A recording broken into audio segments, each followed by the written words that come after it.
আগের মতো ঢাকঢোলের তেমন চাহিদা এখন আর নেই। যুগ পরিবর্তনের সঙ্গে সঙ্গে হারিয়ে যেতে বসেছে ঢাক, ঢোল, করতাল, কাসর। তবে পূজা উপলক্ষে ঢাকঢোলের চাহিদা বেড়ে যায় কিছুটা।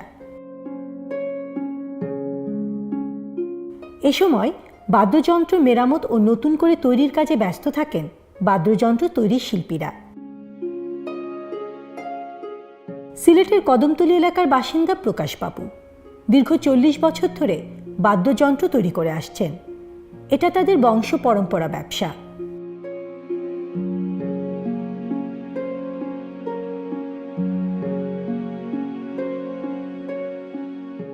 প্রযুক্তির যুগে এসে এসব চাহিদা তেমন না থাকায় হতাশ এই বাদ্যযন্ত্র শিল্পী। আমার জন্মের পর থেকে প্রায় আজকে 40-45 বছর ধরে এগুলো করছি, কিন্তু দেখা গেল যে সিজন আসলেই কিছু ব্যবসা হয়। এই 12 মাসের মধ্যে আমাদের 9 মাসে বেকার।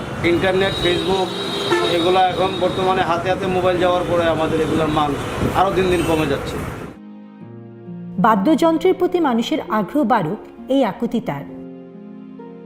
সরকার বা জনগণ ভাইয়েরা এগুলো আমাদেরকে একটু খেয়াল করে বা নজর দেয়, তাহলে হয়তো আমরা একটু প্রতিষ্ঠিত হইতে পারি বা ভালো হইতে পারি। আপনাদের ছেলে মেয়ে গান বাজনা, সঙ্গীত চর্চা করান, হারমোনিয়াম দেন, তবলা, ডুগি এগুলো কিনে দেন।